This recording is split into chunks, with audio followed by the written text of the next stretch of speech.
Welcome to this intriguing exploration of the events that led to the execution of one of history's most renowned philosophers, Socrates. In this video, we will uncover the circumstances and reasons behind the fateful decision to condemn Socrates to death in ancient Athens.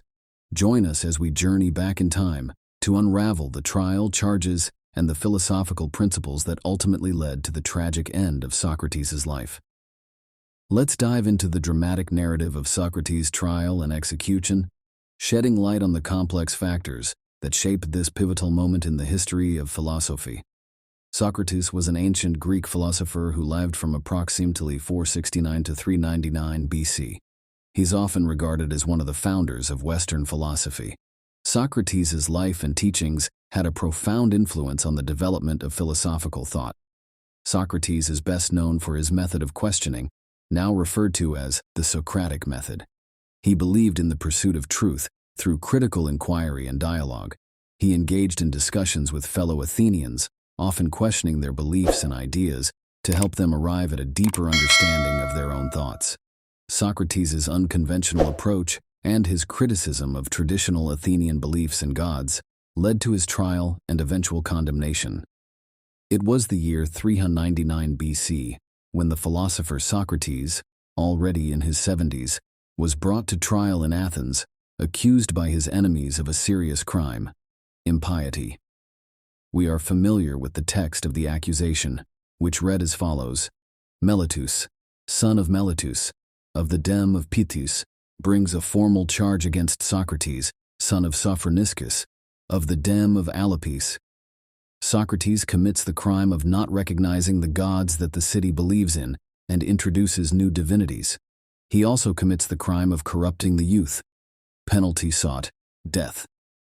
The crime of impiety, asebeia, had been introduced into Athenian legislation a few decades earlier. It was proposed by a man named Diopithes, perhaps a priest or seer during the Peloponnesian War, and since then it had been applied in other cases, often with the intention of persecuting a political rival. This was the case with Socrates. His accuser, Meletus, a young poet or a minor playwright, acted on behalf of two other individuals named Anytus and Lycon, well known as democratic politicians in Athens. Anytus was a wealthy leather worker and a prominent politician in Athens. Lycon was a rhetorician and a politician who were associated with the Democratic Party. It is likely that Anytus and Lycon were motivated to bring charges against Socrates for political reasons. Socrates was a critic of Athenian democracy, and he had many powerful enemies. The charge of impiety was a convenient way to get rid of a political opponent. Socrates' accusers wanted to silence him because they saw him as a threat to tradition. Socrates was a critic of traditional beliefs and practices, and he encouraged his followers to question everything. This made him a dangerous figure to many people in Athens. Some people also saw Socrates as a sophist. The sophists were teachers who traveled from city to city, teaching rhetoric and philosophy for a fee. They were often seen as being more interested in money and fame than in the truth.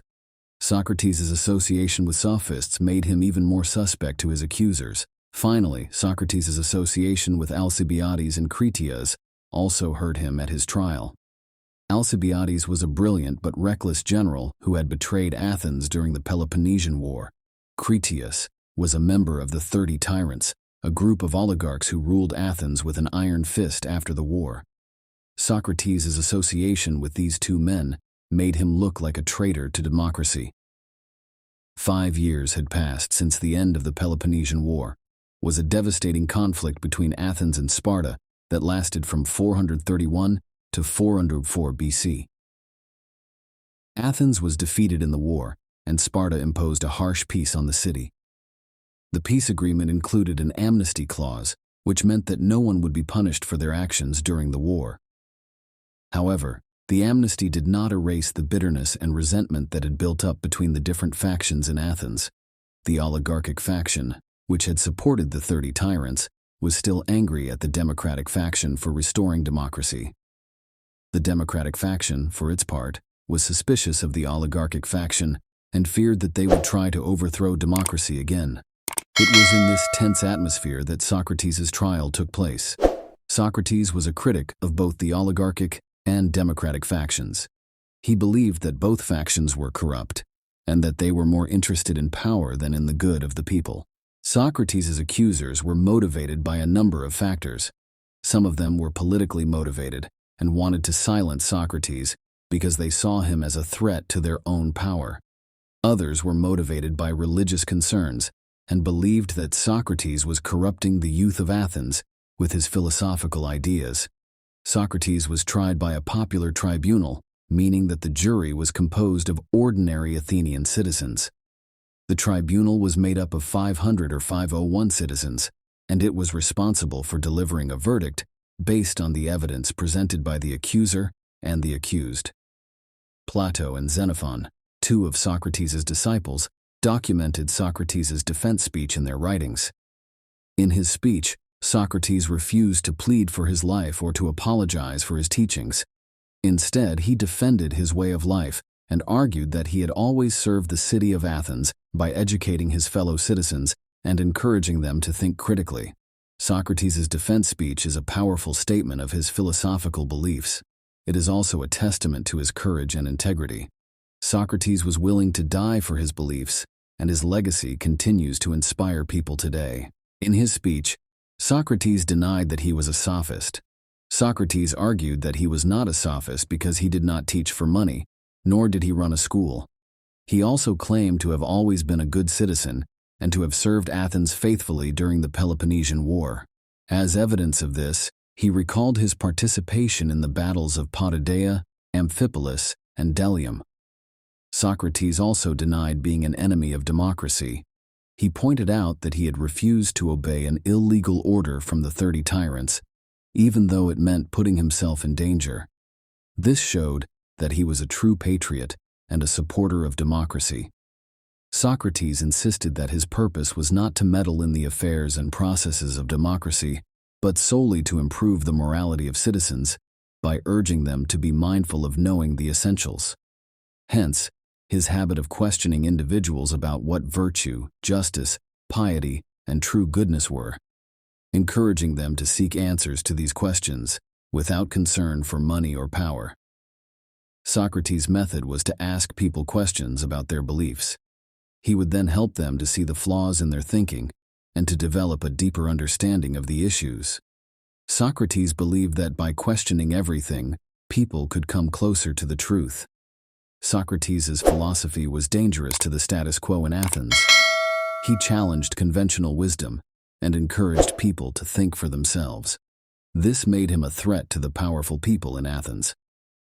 Socrates' defense speech must have seemed bewildering and somewhat arrogant to the majority of the judges, who declared him guilty, albeit by a narrow margin of votes. In Athens, those convicted in this initial vote had the right to propose an alternative penalty to the one originally requested by the prosecution, which, in Socrates' case, was death.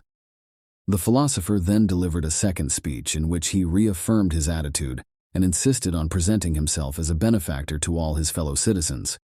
As such, he proposed to the jurors that he be maintained in the Prytaneum, the city hall of Athens, subsidized by the city as if he were a hero or an Olympic victor. Socrates added that, to please his friends, he would accept to pay a small fine, but that he was not willing to change his behavior because he did not fear death. Furthermore, in the afterlife, his soul could encounter very worthy people and continue his dialogues there. To spend time examining and investigating those there, just as I do here, to find out who among them is wise and who thinks he is but is not, would be the height of happiness. Following this plea, the second vote was held, in which the jury sentenced him to death with a majority of 280 votes in favor to 220 votes against, a considerably larger margin than the previous one. In a few parting words, Socrates forgave the judges and reiterated that no one knew whether death was a good or an evil. The end of a philosopher. Although the execution of those sentenced to death was typically almost immediate following the verdict, in Socrates' case, it was delayed by 1 month. The trial had coincided with the Delian festivals, during which a ship would sail from Athens to the island of Delos for the festival in honor of Apollo. During this period, It was not permitted to execute anyone, and it so happened that the winds delayed the ship's return by those 30 days. During that period, friends were able to visit the prisoner and converse with him. In Plato's dialogue titled Phaedo, it is recounted how his disciples proposed an easy escape from that prison, to which Socrates refused, as he wished to obey the laws of the city in which he had always lived. In Phaedo, Plato recounts the conversation between Socrates and his friends in the last hours of his life. During that period, friends were able to visit the prisoner and converse with him. In Plato's dialogue titled Phaedo, it is recounted how his disciples proposed an easy escape from that prison, to which Socrates refused, as he wished to obey the laws of the city in which he had always lived. In Phaedo, Plato recounts the conversation between Socrates and his friends in the last hours of his life. The philosopher tried to console them by discussing the immortality of the soul, presenting various arguments, and a mythical account of the judgment of souls in the celestial afterlife.